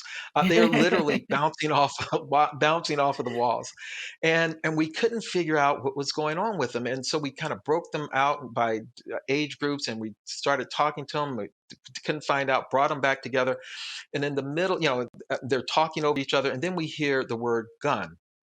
And one of the social workers that I was working with, really astute person, said, "Wait, hold on. I heard the word gun. What happened?" It had turned out that when they were getting on the van, someone in the community had pointed a gun at the van that they were getting on, and the kids were extremely afraid and anxious. And that situation happened early in my career, and it was so instructive, because so often we look at the behavior and we're trying to figure out what's wrong with those folks, and the question was, what had happened to those kids? And we as a field are understanding now that those kinds of events that happen early in life have this particularly ones that where children really feel that they are going to die, or that kind of thing, that those can have a profound impact. And if we can intervene at an earlier point, we can make a huge difference in their lives. And this really plays out when you're talking about equity and access to care across various communities, whether it's low income communities. And even though there's disagreement amongst across a lot of issues related to mental health care, there is pretty strong universal agreement that there is um, disparity in access to care, especially when it comes to Black, Indigenous, people of color, especially culturally competent care for groups from these variety of backgrounds. And many providers restrict or limit people who are unable to pay out of pocket, which can disproportionately affect low income communities. Tom, let's be very real with our audience. In the current healthcare system, can someone who is low income or living paycheck to paycheck really get good mental health care? They can if it's available. Yeah, I mean that one of the ironies about the treatment of, particularly of serious mental illness, is uh, it's not that much easier if you're a billionaire. Surprisingly, that doesn't help so much. And in many places, the public system is more generous than the commercial insurance private system. And often in California, where I uh, interact a lot with people with enormous resources, I find myself telling them it's too bad you're not on Medicaid, or what we call Medi-Cal here, because on Wow. Medicaid we could get you into the following services that you'll never get an insurance company to pay for. So Wow. there are a bunch of sort of surprising realities in practice. Maybe this is a good point to mention that in the things that we've been talking about, like early intervention, as Arthur was just saying, and parity, and some of these other issues around equity, Arthur and I have been part of this effort that's been going on for over a year, where many of the leaders of the policy groups, of the professional societies, the advocacy groups like NAMI and Mental Health America, started meeting every Saturday very early in the pandemic to say, what can we do? How can we be useful? And this is interesting because this is a group of people who would never be at the same table. And when we started, we thought that this was going to be very contentious because we actually suspected that we didn't agree on very much. But it turns out that we agreed on a lot. And by the end of the year, early in December of 2020, we put out what we called a unified vision for the things that we thought really needed to be the focus for a new administration coming in, for policymakers in states, and actually for the nation's agenda on how to transform mental health care. There were 7 points, and these are the ones we've been talking about just now. The importance of early intervention, not waiting 10 years for somebody to get care, moving away from the current crisis system to create much more preemptive care systems. Equity being a huge issue that we talked an awful lot about, that all of us were wanted to focus on parity, the idea that we develop standards, that we improve the workforce. So that document, which has been floating and across the country, has been used by a number of policy groups and agencies. I think is to me super exciting to think that for the first time in my career, we have agreement, we have consensus for at least the major organizations. We do have a unified vision of what we need to do now. And now the real question, as Arthur said before, is can we get the political will? Can we get the commitment? Can we as a nation say, hey, it's finally time to take this on and to do the things that we know work and to make sure that this particular agenda, which is entirely feasible, actually gets implemented?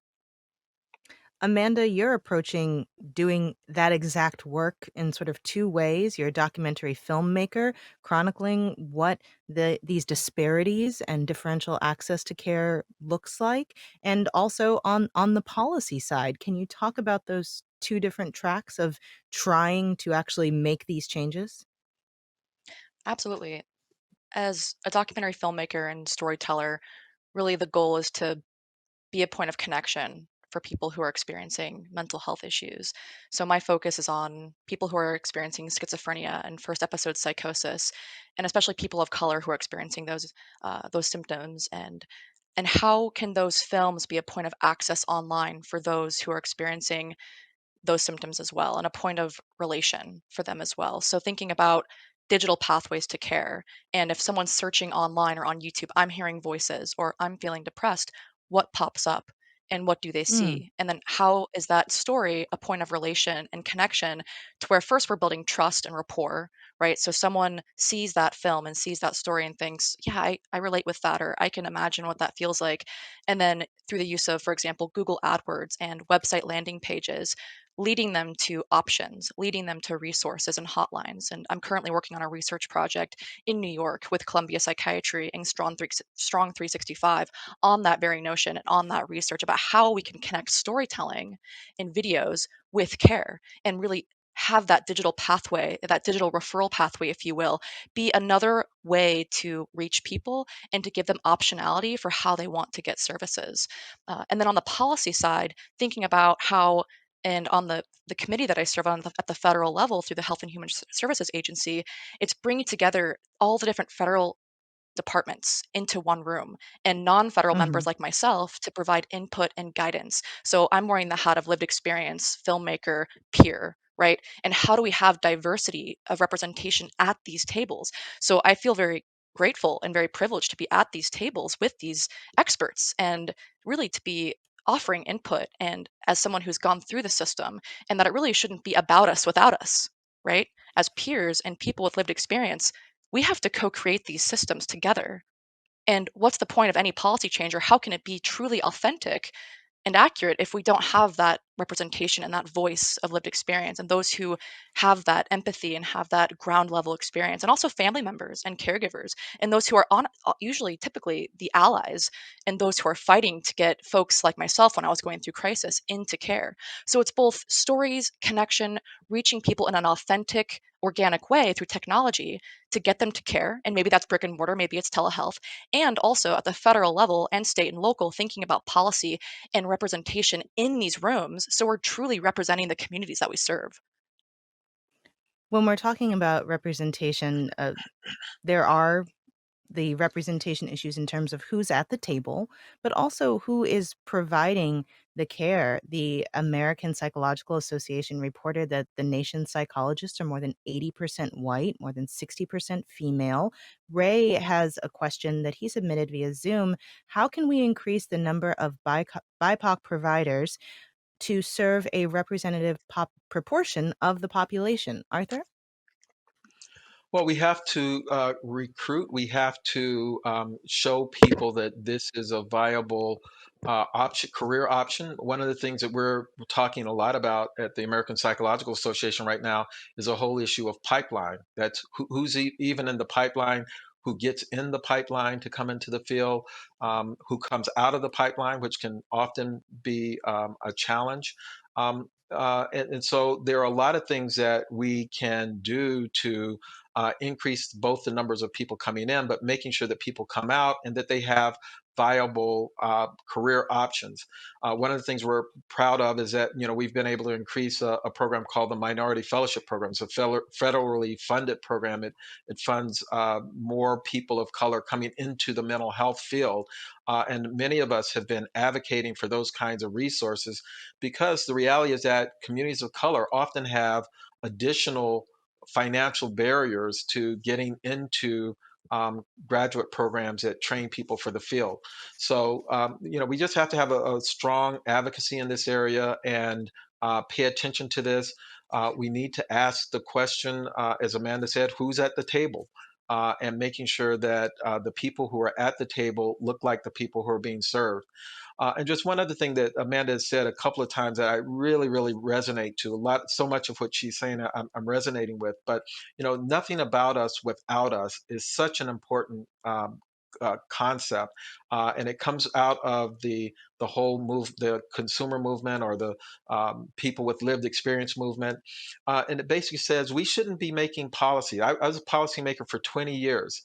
And when I was commissioner, I had a policy. We made no policy in our agency without people with lived experience being at the table and without people from the community being at the table.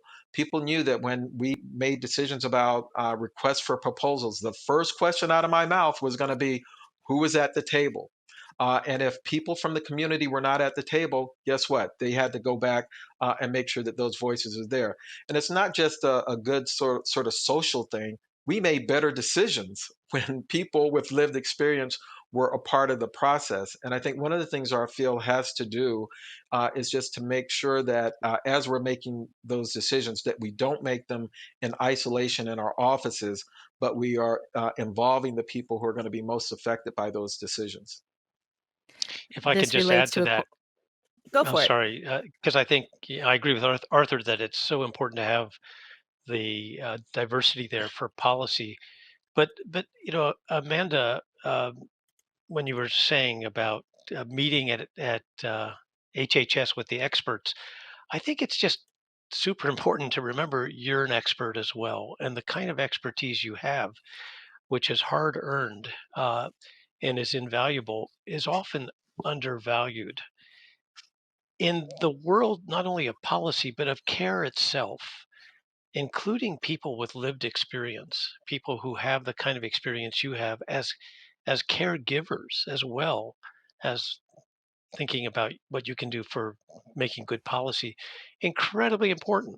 And we're just beginning to really capture that opportunity by creating ways for peers to be trained up to be part of a whole team that delivers care. We know from the data that are coming out already that that gives us better outcomes, better engagement, that there are times when really peers make a huge difference in crisis care, in the experience of people leaving the hospital and still engaging in care, and in earlier intervention where you can get people involved in getting help with a peer when they may not be ready to see a professional who comes into all of this with a different kind of perspective. So I think both for policy and for care itself, that kind of expertise uh, provides more diversity, but it provides better outcomes. It provides better care, and there's every reason for us to think about how to scale that and increase it. Kimberly, At call can to I m- add could I add one Go quick for it. thing to what Tom said? Because I completely agree with what he just said about both policy and practice. And I'm speaking to people who might be in the field. When people come to the table, Tom's notion that they're bringing expertise is really important.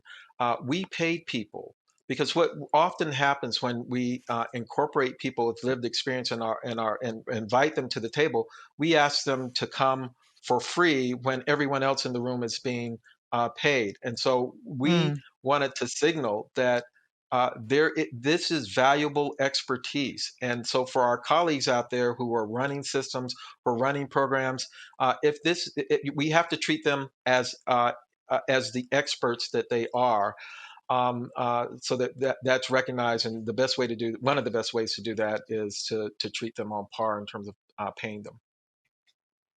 At Call to Mind, we acknowledge that everyone has mental health, just like everyone has some level of physical health. This is something that we've all been talking about.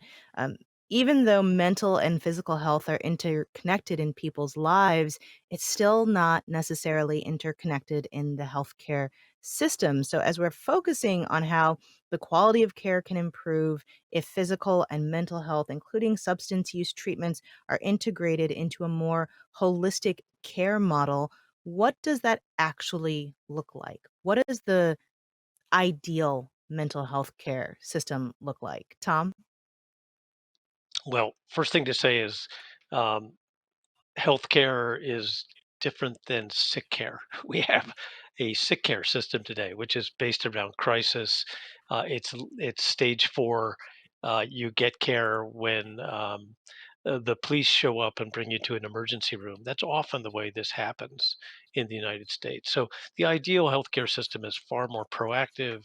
It's engaging. It is integrated, Kimberly, in just the way you were saying. It's not siloed off in a different set of physical places with a different set of providers who use a whole different data system. It's actually integrated into everything else that's done for healthcare. And that we're far away from that. There is a model which is just now beginning to get adopted more in the US called collaborative care, which is a good thing to think about. And collaborative care is a way of ensuring that uh, most, since today, most mental health care is actually done by primary care, not by specialty care, that Mm. primary care has this bridge to people who have specialty care expertise. And that can include peers, it can include social workers, psychologists, psychiatrists, and they form a team together with very fluid information transfer back and forth and a continuity of care that's missing. You know, I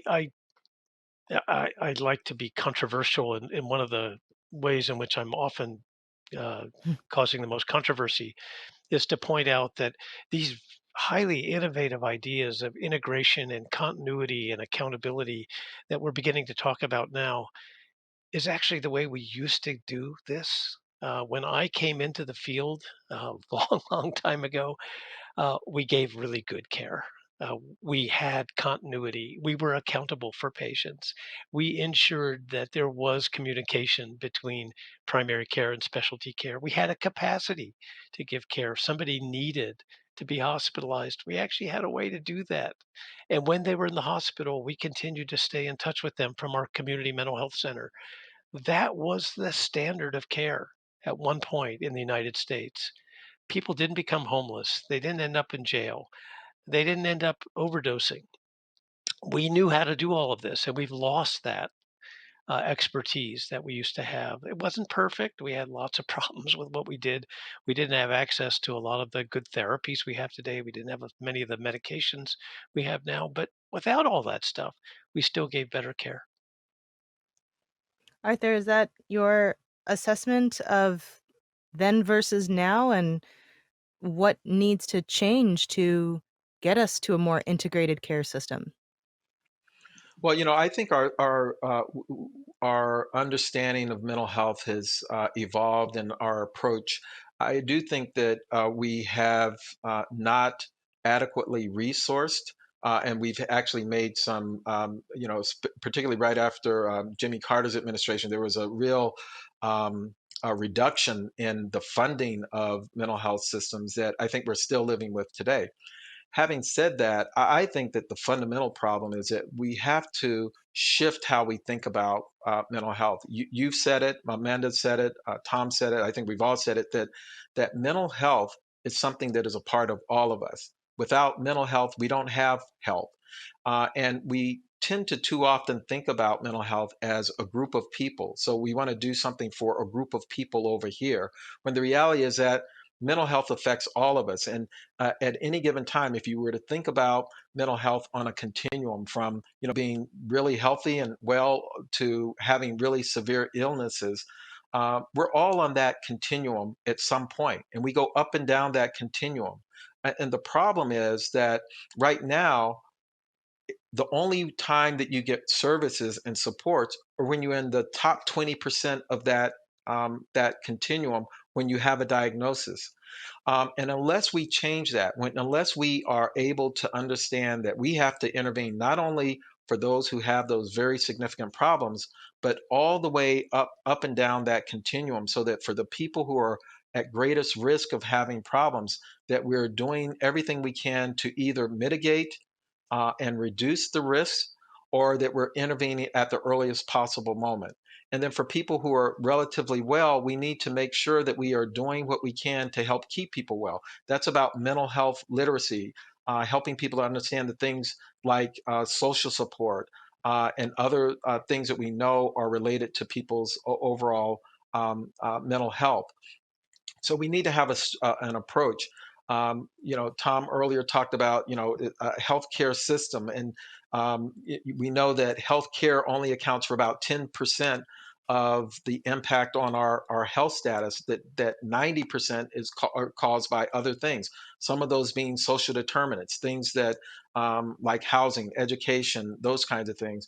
And we don't think about the opportunities that we have to intervene in some of those other areas that have a profound impact on the mental health status of individuals. So I think we need a fundamental rethinking, and we do this. We do this already for physical health. We put Mhm. chlorine in the water. We wear safety belts. We do all kinds of things to prevent people from being ill. During the pandemic, we didn't say we're just going to wait until people develop COVID and then treat them.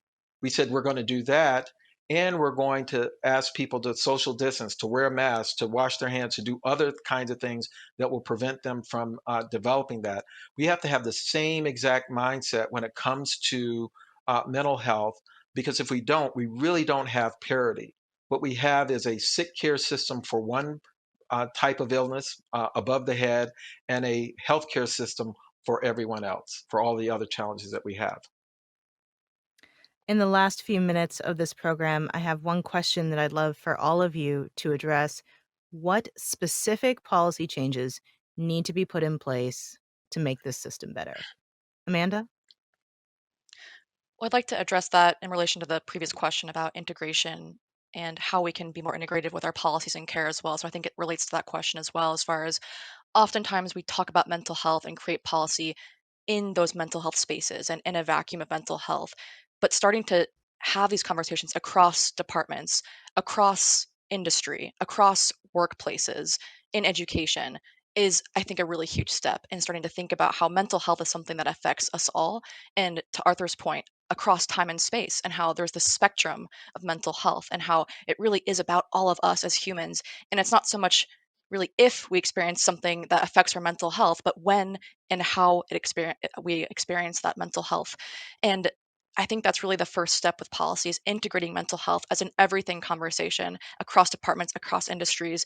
And to Tom's point earlier about empowering others and this information age that we're in, with young people especially turning to TikTok, social media, Instagram, Snapchat, and all these different social media platforms, and how do we reach them with this access to care? How do we reach them with education about policy? And how do we get them involved as the next generation, as the now generation, and thinking about that notion of altruism and paying it forward, and how these are different access points to care, and how can kind of policy catch up with and tag on to technology and really meet people where they're at and be integrative in that way.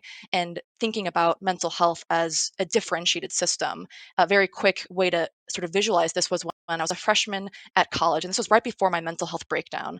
And I'll never forget, there was all these different campus clubs that we as freshmen were able to pick from: anime club, public health club, basketball club, soccer club, mental health club, right?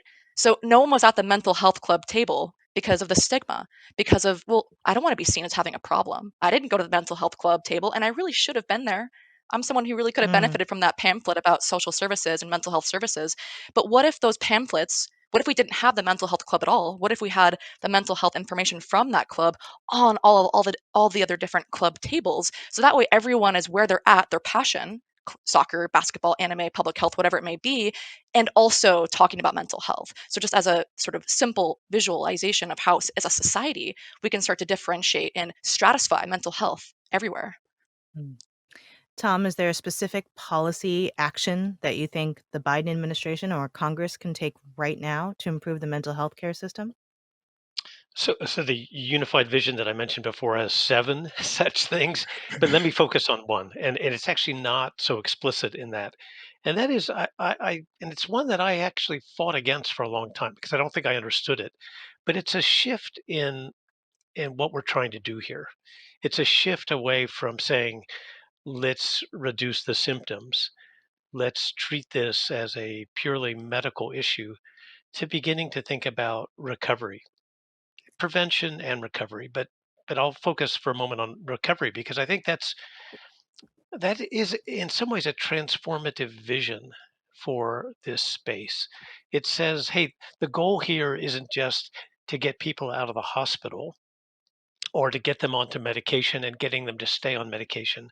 The goal is to help people get a life. And for me, it really comes down to what um, sometimes are called the three Ps. I heard this from a psychiatrist on Skid Row in Los Angeles. He said, man, recovery is just the three Ps. And I was like, Prozac, Paxil, like what's the third P?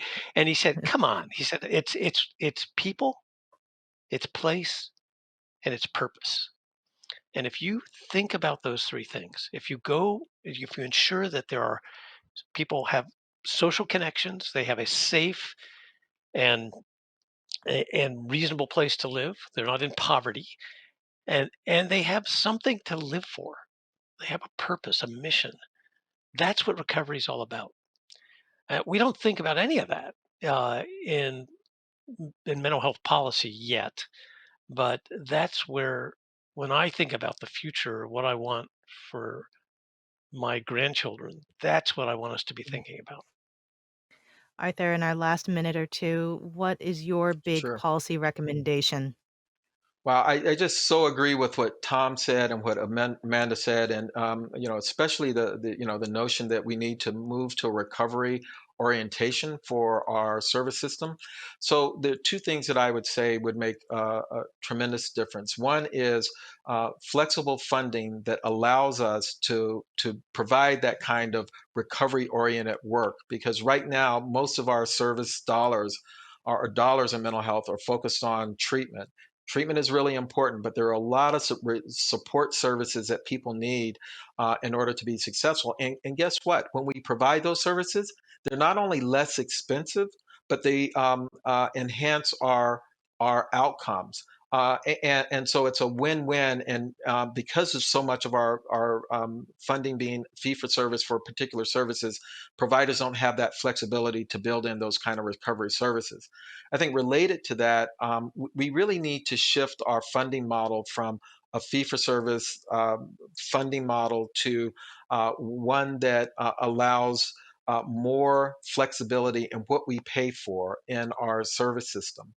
And that allows us to do the kind of early intervention that we've been talking about. One of the reasons that most systems spend less than 2% of their budgets on early intervention and prevention services is because of funding restrictions on what we can spend money on.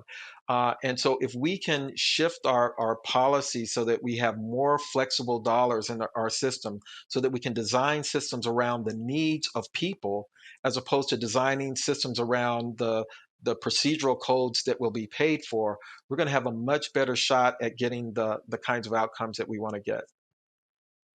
Thank you all so much for your expertise and your time. We were joined by Dr. Arthur Evans Jr., CEO and Executive Vice President of the American Psychological, joining us from Washington, D.C. Thank you. Thank you. Dr. Tom Insel, chair of the Steinberg Institute of Mental Health Policy Organization. He served as the director of the National Institutes of Mental Health from 2002 to 2015, joining us from Pleasanton, California. Thank you. Thank you, Kimberly.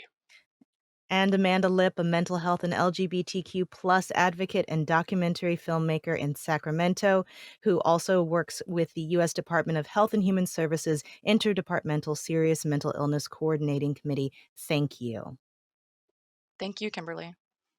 This program is part of Call to Mind, American Public Media's initiative to foster new conversations about mental health. Learn more at calltomindnow.org or follow us on Twitter, Instagram, and Facebook at Call to Mind Now. I'm Kimberly Adams. Thanks for joining us for Call to Mind Spotlight on Rethinking Mental Health Care from APM, American Public Media. And thank you to our audience for joining us for this virtual event. To wrap it all up, I'll turn it back over to Call to Mind's content manager and our event director, Sam Chu, to wrap this up. Thanks again for joining us for this amazing event and the launch of our National Spotlight Series. We're really excited to bring it to you. Again, all of our Call to Mind mental health programs are available for free to any station that wants it. You just reach out to APM Distribution and contact your public radio station locally there to request this program so that you can have this mental health content available to everybody who is listening to that signal. That's Call to Mind Spotlight on Rethinking Mental Health Care. And I just want to thank the folks that are making it happen with me in the background.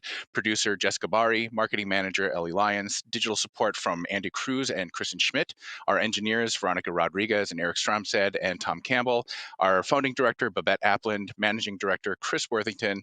And remember, you are the public in public media. Your support and your ideas help shape what we do. So please complete our survey, which is coming up in just a moment, to let us know how we can make future Call to Mind programs even better. And thanks.